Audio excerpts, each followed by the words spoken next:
If you're a lineman in charge of keeping the lights on, Grainger understands that you go to great lengths and sometimes heights to ensure the power is always flowing, which is why you can count on Grainger for professional-grade products and next-day delivery, so you have everything you need to get the job done. Call 1-800-GRAINGER, click Grainger.com, or just stop by. Grainger, for the ones who get it done. If you're a podcast host, listen up, this one's for you. My name is Allie Jackson. I'm the host of Finding Mr. Height, a dating and relationship podcast that I've been doing for 4 years now, sharing my positive and practical approach to dating that's built on my own life experience. And I wanted to share another experience that I've had, my secret behind monetizing my show. It's called Red Circle, and I was just telling my colleague about how much I love their platform. With Red Circle, not only am I getting a seamless hosting experience, but I also love the support I receive in ad sales. It's not just typical ad sales either. It's targeted opportunities based on my show and my life. And the platform is super simple. You just set your preferences and Red Circle matches you with sponsors that align with your show. You can vet every opportunity and their platform gives you great analytics. More recently too, my Red Circle team has brought me opportunities outside of my podcast on social media to really augment the podcast partnerships, bring them full circle. I just can't recommend them enough. If you want to give it a try, go to redcircle.com to get your free trial. That's redcircle.com for a free trial. Hello, book lovers. Welcome to Must Love Books.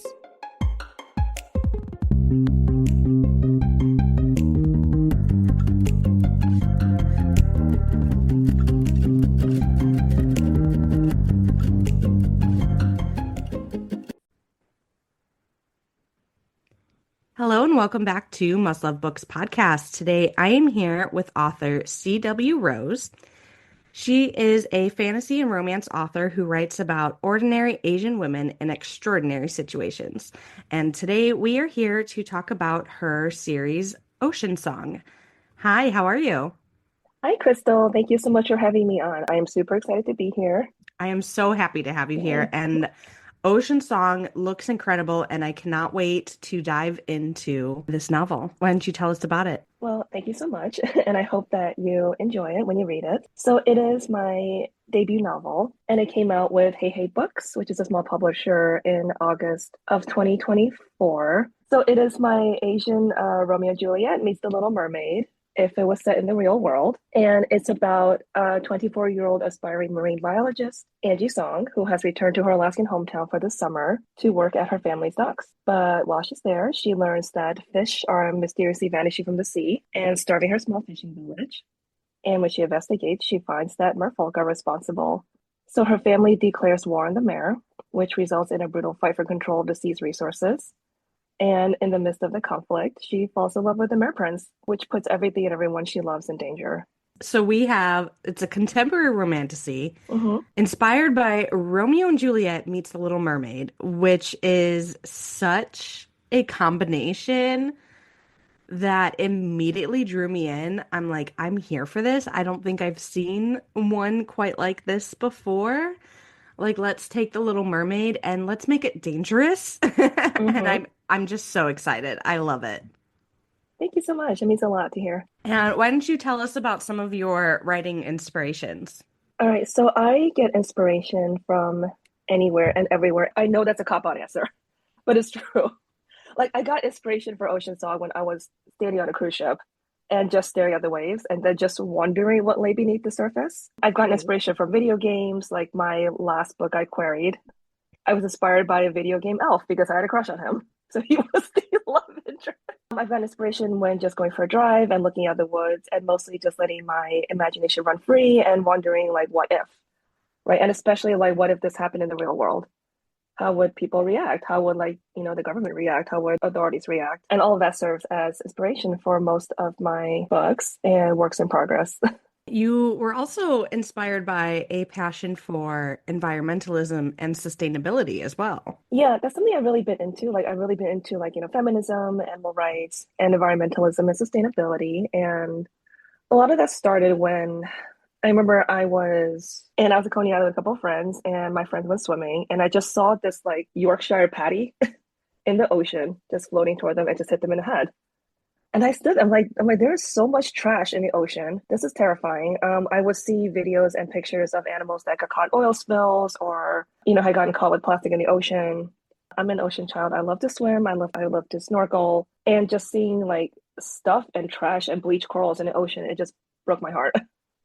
So like, let me spread awareness through a fiction book. I'm personally a fan of when writing has some messages that really tie Hmm. into our real world living. I think it's actually something that's very important and something that we should be seeing and exploring and learning from what we read, because even if it is fiction, books still tie into the real world in one way or another because of the relationships or the settings. There's Hmm. always some kind of tie in that can be relatable for readers to kind of attach themselves to. Absolutely. And I think fantasy stories, sci-fi stories are a great way to explore that. Without kind of like pounding into your reader's head and be like, okay, this is what's happening, this is what you need to do, but kind of giving like how do I want to say this? Yeah, kind of giving references to what we're going through in the real world, right? So I noticed a whole conversation on social media recently about how books are not political. It's like books are political. Oh, yeah. Hmm. If books were not political, they Yeah. wouldn't ever try to ban them. Oh, exactly. Yeah, There's a reason like, why banned books are a thing.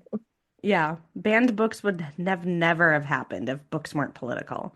Reading Hmm. is political, writing is Yeah. political, being able to purchase and share whatever kind of medium you want is political. There's nothing to argue about on it because it's inherent fact that books are political.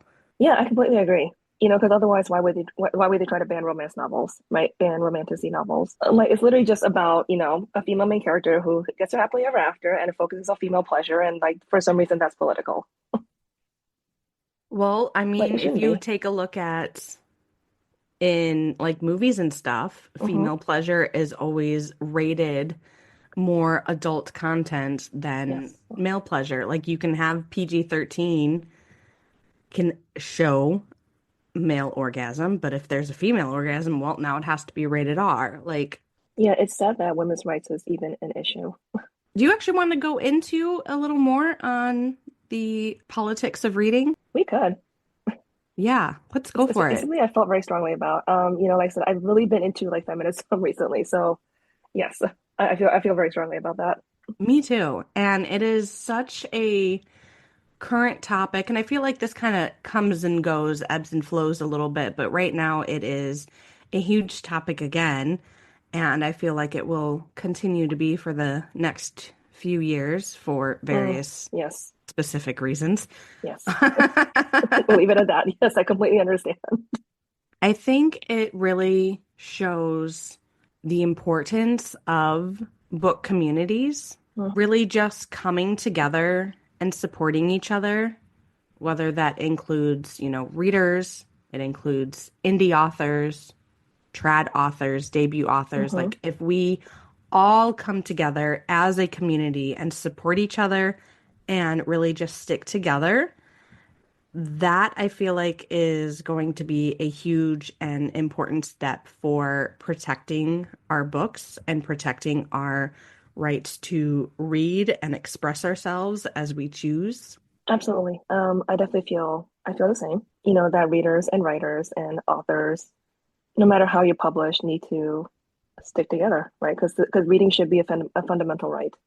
And now recently, and this is too heavy, I apologize in advance, but especially with the what's been happening with like museum services, the library services, and them like banning books, it's getting more important that we need to stick together, right, and not let them drive us apart Yeah, with and fight with each the other. yes, the infighting is going to just hurt our cause, I feel like.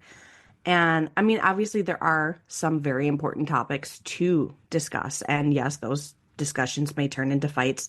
And when it comes to important topics such as diversity, representation, Hmm. and the overall political nature of books, absolutely. I can see why there is discourse there, and that discourse is definitely needed. Infighting over silly things like tropes and genres. Oh my Like, gosh.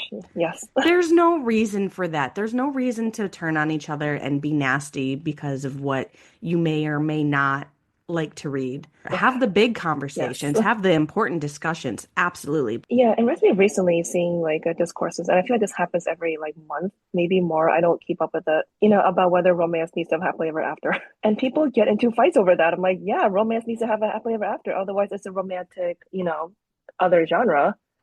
But it is not a romance. Like romance readers go to romance books to have a happy ending. I love to write romance. I love to read romance. If I read a book that was marketed as a romance and the couple like broke up or one of them passes away at the end, I would be very upset. Yeah, there is a huge difference between a love story and a Hmm. romance. And I think that's part of the issue is something may be very romantic and it may be very focused solely on the love story, but it doesn't have some sort of happy ending, whether, it's in a series or in a standalone. And therefore, it's still often lumped in with romance, even though it is not a romance. And I think we just don't have quite enough genres to Hmm. cover these ways of storytelling. Like we have all of these crossover genres, Yes. but a lot of them aren't being recognized. Like, for example, with the way bookstores are set up, and you go to the romance section, you may not always find just romance books there because we don't fully have the like official terminology for some of these new genres. I do love seeing Absolutely. all these new crossover genres being created, and I love seeing all these new twists and turns and ways of storytelling. I absolutely love that. I think we just need to kind of expand our ways of describing these books and where we shelve them from like a bookseller standpoint. Yeah, exactly. And I remember when I was querying, right? People would always say, "What genre is your book?" I'm like, "Well, when I was writing Ocean Song, I'm like, it is fantasy. It has romance. It has a little bit of sci-fi in it." So I end up just calling it a fantasy romance. I'm like, but it's also set in the real world.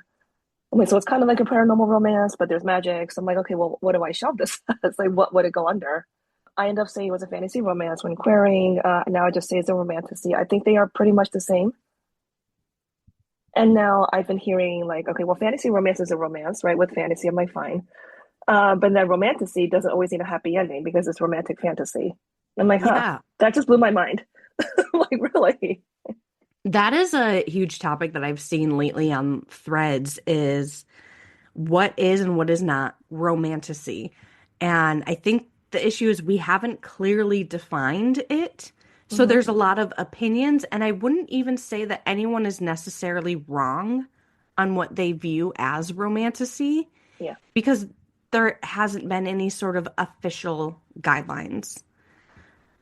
I think right now we have a lot of people who believe romantasy strictly means a romance with a slight fantasy setting. hmm, And I can see that. To me personally, romantasy, the way it is phrased, should also include romantic fantasy, absolutely. where you have a huge core of the storytelling is focused on the fantasy aspects, but you do still have that strong romance plotline. And a lot of them do still have the happy ever after at some Right. point. A lot of Uh-huh. them are series, so they might not happen right away, or they might happen and then not happen and rehappen again later. Um, Mhm. Makes it exciting though. yeah, Like, well, they are personally, one I thing. love that. Yeah. Yes. Like some of my favorite books, I think would be considered romantasy, but they are not focused solely on the romance plotline. For example, The Hmm. Cruel In here. Prince. I love the Cruel Prince series, and I originally heard of it on TikTok as a romantasy. Hmm. And now people are saying, well, this shouldn't be a romantasy because the main plot line is the political intrigue Right. of this world. And the romance plotline is still very strong, but it is secondary. And personally, that is how I prefer my fantasy romance or romantic fantasy.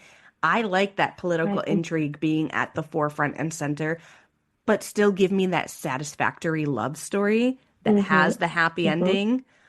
That's just personally my favorite form of the genre.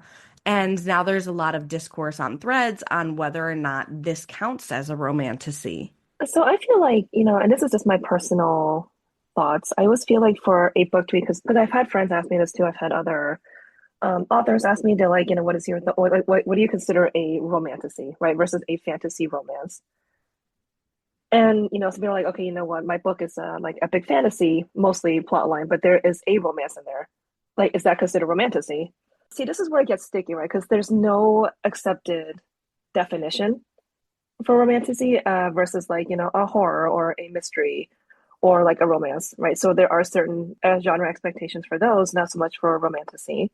I just feel like a romantasy, the romance should be not front and center, but for romantasy, like the romance should have some kind of impact on the plot. It's just like being there, which is also fine. Yeah. Yeah. Like, again, in The Cruel Prince, I'm going to just continue using that as Yeah, my sure. example for the day. Um, I'm listening. yes, the plot still, major points of the plot still would have happened without the love story. Hmm. However, I feel like the big resolution would not have happened without the love story. Yeah. If the two characters did not love each other, I don't think the resolution would have happened. I don't think the story would have come together in the end the way that it does. So, although the romance is a subplot and not the main plot, it was vital to wrapping up the story as a whole. As much of a reader as I am, I have not read The Cruel Prince, and it has been on my TBR for like years, and I'm I need to sit down and read it I'm because gonna I've heard a lot recommend of that good you things do about that. it. Yeah, I'm gonna recommend that you do that right now because honestly, I put this one off for like a year. Like I heard about it on TikTok. I went and I Hmm. bought the trilogy in a nice, cute little box set. I'm a sucker for box sets. And then it I sat love on my that. shelf for a year, because I'm really good at doing that. Buy a book. Hey, I'm gonna read this, and Yes, it's been a year. Maybe I should pick it up. I do that with ebooks, and I collect physical books as trophies, but I never actually read them. I Yeah. mean, mostly because I'm always on the go, so it's easier for me to have a Kindle with me versus like a bunch of physical books. And also, I don't have a bookshelf, and I know that sounds terrible. I have bookshelves, but then I also have literally stacks of books all around my shelves. So I feel you. I'm like, yeah, I feel like I should get more physical books. Like, I go to book conventions and I buy other authors. I'm like, ooh, special edition, so pretty. Sign it for me, and then he sign it, and then I bring it home, and then I go home and buy the ebook and read the ebook, and then I don't touch a physical book. That's funny. Special editions, I don't have too many special editions, so I don't really read any of those because they are a little more decorative. Or it's usually something where I listen to the audiobook or read an ARC copy of it first, Yeah. and then I get the special edition later. So I have even already read the book, but my special edition is art. I do have Yeah. signed copies of books though, and I will read those. But I love anything that. that's like special and super pretty, I probably won't read that specific copy. Yeah, I feel like most of the books on my, well, actually, I need that back. I have a square for a bookshelf. So it's like one of those really tiny IKEA, like tiny little bookshelves, and I have that on my desk. It's just full of like special editions, signed copies. I feel like I should read them. Like I fully intended. So when I went to Thea Guanzon's launch event for a Monsoon Rising, we all got these special edition hardcovers, which is really really pretty, sprayed edges, gorgeous. Yeah, She it's signed it. gorgeous. And I came home like I'm gonna read this. I put it down like next to my bed, intending to read it. And then I'm like, you know what? I'm not gonna read it. And then I just got the ebook and read the ebook. So I have this kind of quirk when it comes to reading, Yeah. specifically for series. However, I read the first book is how I have to read every single other book in the series. So if I Tell me start more. with an audiobook on something, I cannot read a Oh, I physical see, or I see. ebook of it. Like I have to continue with the audiobook. So that is how I started the Mhm. Hurricane Wars is I got the first book on Libby as an audiobook and then the second one came out and I even pre-ordered it, but I couldn't read it. I'm like, I have to use the audiobook for the second one now too. And this is something I've only recently discovered. I don't know where this quirk comes from or why I do it this way, but if I read the first book on Kindle, I have to read the whole series on Kindle. If I read it in paperback, I don't even like if it is one Yeah, was paperback and one was hardcover. I want it to match. I understand that completely, Yeah. and it's what makes you comfortable. And I do not begrudge you that. I feel like I'm similar. All right, so when I read The Hurricane Wars, going back to that, because that is probably the most relevant example, I read that as an ebook. I'm like, okay, cool. Then I got book two as a hardcover. And like I said, I looked at it and I told myself I was gonna read it. I turned to the first page and I think my brain, I just like did not compute. I'm like, well, I know what I'm looking at, but I'm gonna get the ebook anyway. Right? It That I doesn't flew through. match. The brain is Yeah, buffering, it's not loading correctly. it's like percolating. And, the Hurricane Wars is another prime example of a fantastic. When your company earns unlimited 2% cash back on all purchases with Capital One, that's serious business. So Stephen at SandCloud got a serious business card, the Spark Cash Plus card from Capital One. We used our 2% cash back to help build our retail presence. Savvy, Stephen. And we get big purchasing power, so our business can spend more and earn more. The Spark Cash Plus card from Capital One. What's in your wallet? Terms and conditions apply. Find out more at CapitalOne.com/SparkCashPlus. Romantasy that is still extremely political and plot heavy, and there's just that balance between the political storytelling and the main plot and the subplot of the romance that I feel like, is this another one that people argue over whether or not it is romantasy? I don't think it has the same arguments as others, maybe because of how the Hurricane Wars first started with Thea's fanfiction writing background. Yes. And so maybe Which that I makes love. it less of an argument as, well, this can't be romantasy. But the Hurricane Wars is not just a romance with a fantasy background. hmm It Yeah, is it is a very heavily straight fantasy. up Yes. heavy fantasy with its own world building, own magic systems, hmm and a lot of political intrigue Yes. that affects the plot. But I'm sure when the third one comes out, I'm sure the plot will require that romance ending.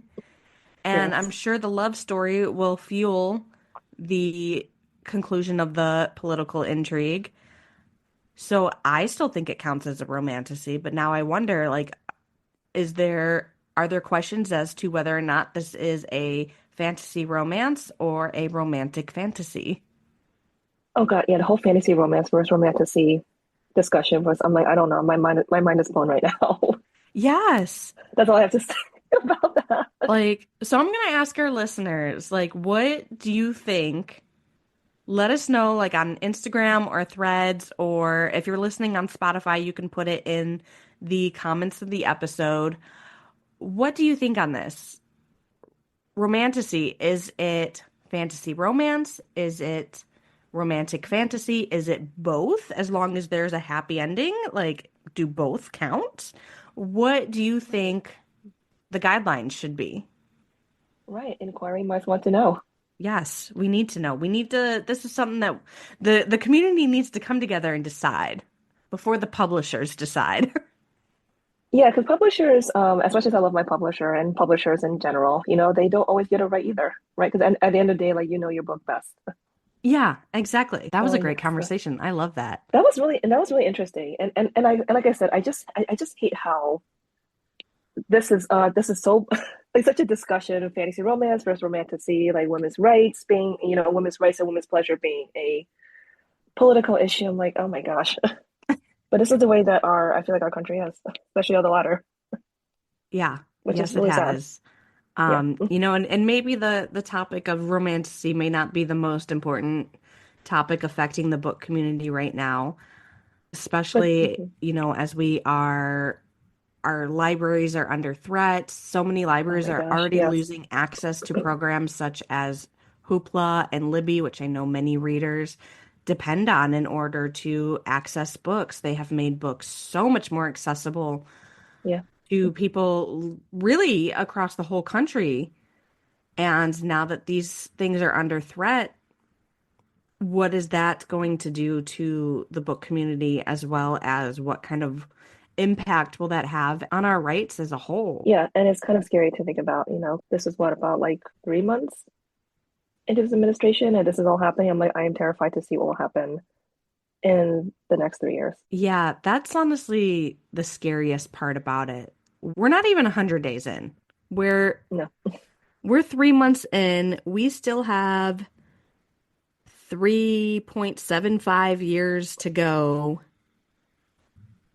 No, it is horrifying. And I feel like this administration, like I've been working as a life physical therapist for a long time. I won't say how long exactly, but I've worked in a PT for a long time, and I've had conversations with my patients, and it's only been recently that I've been hearing a lot of political commentary from my patients, from my colleagues, from my family, and people just seem more involved in it this time around. From the book community, from the author community, like I've been hearing it a lot. It is good to see that people are kind of paying more attention Yeah. to things right now and are really solidifying their opinions and their political stances in regards to the things happening around us and the things that impact us today, as well as the things that could impact us tomorrow, 5 years from now, 10 years from now. So I do love seeing how more people are becoming aware of these things. It's just the reason why. I mean, and most people I've talked to, we share similar political views. Others we don't. I still try to hear them out as to their reasoning, but it's definitely sparked a lot of conversation recently. Yeah, it is always good to have conversations, even if we don't agree. I think just being able to express all sides, I think that's still important. Does that mean we still have to accept?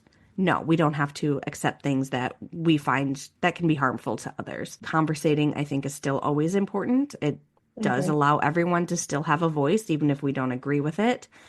And then we can kind of just choose, what connections we want after that. And I agree with that completely. I don't think there's a need to attack each other or to say, oh, I dislike this person or I hate this person because of their political views. It's like, well, you just have to maybe just not talk to them.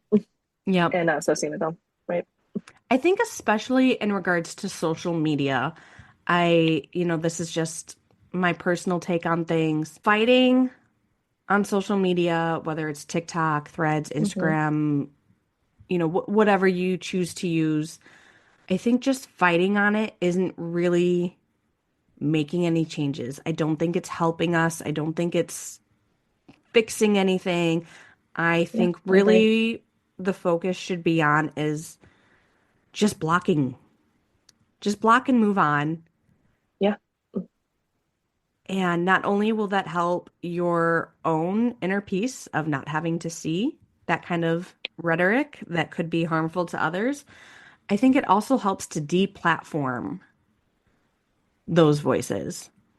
Yeah, because the more noise you make, like it's like the more of a reaction they get, the more they want to keep going because they thrive on your reaction. And this hit me really hard actually a couple of years ago when I was working with a patient. I don't work with him any longer, and he told me that he would go on social media and he would actively look for like certain groups of people and just fight with them because he found it fun. I'm like, this is why you don't respond to people like this. This is why you just block them. Yeah, because And let their comments meet with silence, right? Silence speaks the loudest. That was great. It's true though. I like that. Silence speaks the loudest. I love it. Yeah, like let them yell into the void. Yes, let them yell into the void. I do occasionally still find myself like slipping and like, are you serious? Especially when someone like comments on my own stuff, trying to argue and start crap. And I'm just, that's where my focus is now, is just kind of just block them, remove their presence from your life as much as you are able. I mean, obviously there are some situations where people may not fully be able to remove someone from their life, whether it is, a coworker or a neighbor that you can't escape or, so obviously situations like that are understandable, but do what you can to just Right. silence that noise that is targeting to yourself. Yeah. And I Agreed. feel like if the people who have more of an angry outlook run out of people to yell at, Hmm. maybe they will go away. Yeah, and I have family members who are like this, who have made comments, or people in general who have made comments about like my books or my, or just in general, just about politics, and they just are looking for a fight, or they're looking for, they're looking to get a reaction out of you. Right? Recently, I had like an acquaintance ask me like, "Oh, I saw on Facebook that you wrote a book. Yeah, congratulations." And the second question was, "Is it for kids?" I'm like, "No, it's not for kids. Please do not show Oceansong to your children. I don't want to traumatize them." And you. And then the first thing they asked in public, like, "Why does it have sex in it?" Like, yeah. Like, oh, that's awesome. And then they like passed away. Like Like, such a why? weird. Why? That is Why would you such ask me this in a public place? that is It's such so an strange. Yeah. odd exchange. Like wh- I don't even have a response for that. Like, wow, okay, guys. Yeah, and this reminded me, and I know I forgot the author's name, and I feel, and I know she's a pretty popular like YA author, and I know I saw this recently, or like Rebecca Yarros, who have gotten questions on their book signings about like their character sex lives. I'm like, why would you ask this in a public? Like, what is wrong with you? Why would you Yeah, ask this in a public place? that's a weird question. And then they won't. I think one time this was directed to like a YA author. I'm like, that's not okay. Yeah, because those characters are most likely minors. So, Yeah, like they're teenagers. th those are what we call inside thoughts, and that's where they're supposed to stay, Like, don't speak them aloud. Oh my gosh. especially in public. That's just weird. Like, I don't know. I fortunately have never had this happen. I haven't done that many in-person book events yet, just because I was so burnt out after Ocean Song came out that I didn't schedule anything for a long time. But I'm like, I don't even know how I would react if people ask me that. Like, I've had people already ask me in private, like, oh, is there sex in this? Oh, how do like, how do Angie and Kaden do it? He's a merman. I'm like, why don't you buy the book and read it yourself? Yeah, Why am actually, I telling you this? This is that really answer is awkward for probably, me. yeah, that answer is probably on page already. So just buy the book and find out yourself. People ask you like what his like private parts look like. I'm like, what? I don't know. I mean, I know, but I'm not going to tell you in a public place. Like, anyway. You know what? Maybe that is how Anyway. that this is how you need to market the book. Okay, this is how you need to market. Yes. Do you want to know how a woman and a merman get it on? Buy the book. There you go. But yes, you will see it in book one. Well, not so much in book one. You will see more of it in book two. But yes, I try to go into a little more in book two. If you have Like any you can buy burning it. questions, if you have any burning questions about how humans and mermaids can bang, just buy the books and read it yourself. Oh my The gosh, I had answer a will be conversation.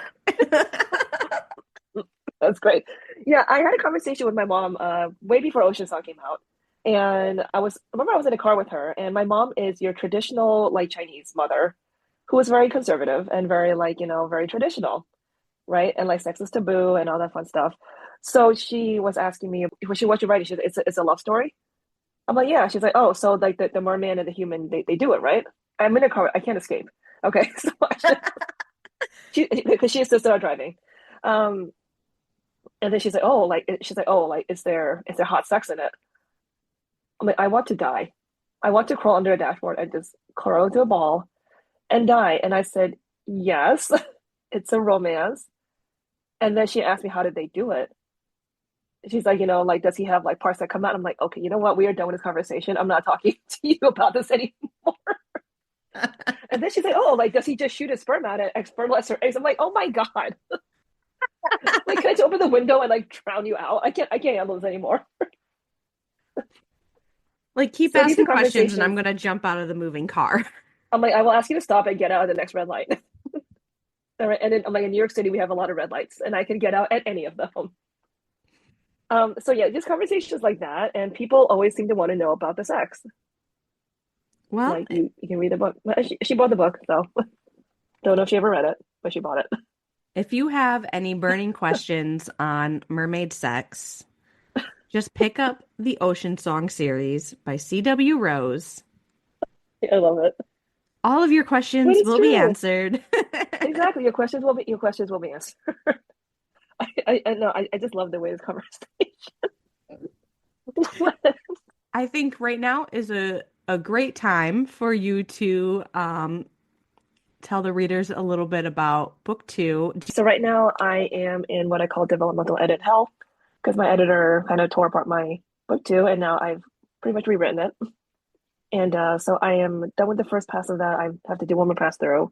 So just stay tuned for Midnight Song by C.W. Rose. Keep an eye out. It is available to add as a want to read on Goodreads, or you can follow C.W. Rose on Threads or Instagram for updates. And in the meantime, pick up Ocean Song. If you do want to support like a mermaid romantasy Asian author, please, especially as a smaller indie author, any sales, reviews, reads, they mean a lot to us.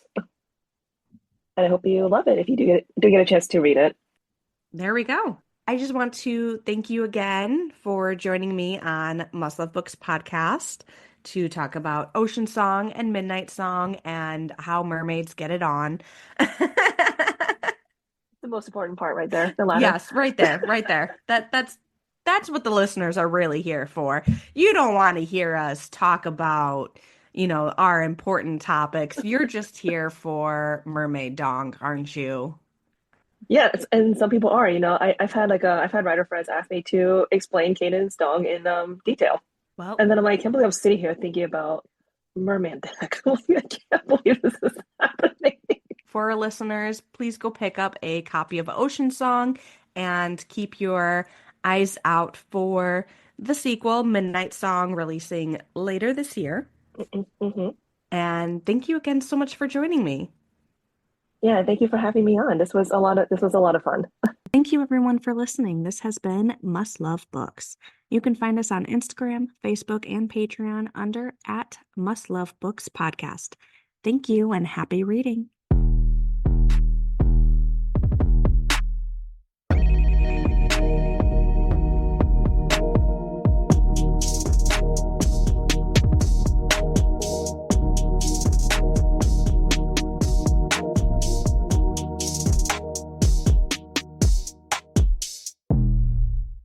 If you're a podcast host, listen up, this one's for you. My name is Allie Jackson. I'm the host of Finding Mr. Height, a dating and relationship podcast that I've been doing for 4 years now, sharing my positive and practical approach to dating that's built on my own life experience. And I wanted to share another experience that I've had, my secret behind monetizing my show. It's called Red Circle, and I was just telling my colleague about how much I love their platform. With Red Circle, not only am I getting a seamless hosting experience, but I also love the support I receive in ad sales. It's not just typical ad sales either. It's targeted opportunities based on my show and my life. And the platform is super simple. You just set your preferences and Red Circle matches you with sponsors that align with your show. You can vet every opportunity and their platform gives you great analytics. More recently too, my Red Circle team has brought me opportunities outside of my podcast on social media to really augment the podcast partnerships, bring them full circle. I just can't recommend them enough. If you want to give it a try, go to redcircle.com to get your free trial. That's redcircle.com for a free trial.